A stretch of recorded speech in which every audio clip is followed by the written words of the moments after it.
May isang lumang bahay na matagal nang abandonado sa isang baryo sa probinsya.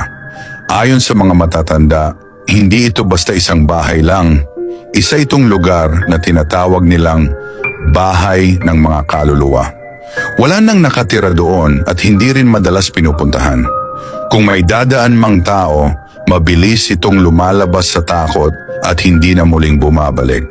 Isang gabi, naglakad si Marco, isang batang binata, papauwi mula sa isang liblib na kalsada. Malakas ang ulan at sa halip na dumaan sa mahabang daan, minabuti niyang dumaan sa daang madilim at makitid na malapit sa lugar kung saan naroroon ang lumang bahay.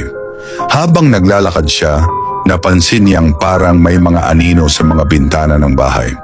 Parang may mga matang nagmamasid sa kanya mula sa loob, kaya't natakot siya ngunit pinilit niyang huwag magpahalata. Habang lumalapit siya, nakarinig siya ng mga mahinang tinig tulad ng mga taong nag-uusap. Pero nang lingunin niya, wala ni isang mang tao sa paligid. Sinubukan niyang maglakad ng mabilis, ngunit ang mga tunog ng mga yapak sa loob ng bahay ay tila sumasabay sa bawat hakbang niya. Nang makarating siya sa harap ng bahay, nakarinig siya ng isang malalim na boses na parang galing sa loob ng mga pader. Marco, tawag nito sa kanyang pangalan. Nanginginig ang kanyang katawan, ngunit hindi siya makagalaw. Lalong lumakas ang mga anino at may mga anyo ng mga tao na parang naglalakad-lakad sa loob ng bahay. Hindi na nakatiis si Marco.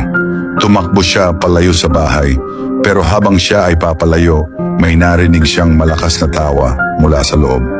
Tumingin siya sa likod at sa isang kisap mata, nakita niyang ang buong bahay ay naging maliwanag. Pero hindi ito dahil sa mga ilaw. Ang buong bahay ay nagningning dahil sa liwanag na nagmumula sa mga nanlilisik na mata ng mga anino. At ang mga anino na humahalik sa mga pader ay nagsimulang maglakbay patungo sa kanyang direksyon. Nang makarating siya sa bahay ng kanyang mga magulang, hindi na siya nakatulog. Pinilit niyang kalimutan ang nangyari, ngunit sa bawat gabi, patuloy na naririnig ni Marco ang boses na tawag sa kanya. Marco, Marco. Hanggang sa dumating ang araw na hindi na siya nakita pa ng kanyang pamilya. Ang tanging bakas na lamang na naiwan ni Marco ay ang isang pares ng sapatos na may mga bakas ng dugo sa tabi ng lumang bahay. Hanggang ngayon, ang lumang bahay ay hindi pa rin basta-basta napupuntahan ng sino man. At kapag may dumadaan sa kalsadang yon, ang mga kaluluwa ng mga tao sa loob ng bahay ay muling nagbabalik at nagmamasid sa mga dumaraan at tila ba naghahanap na naman ng susunod na bibiktimahin.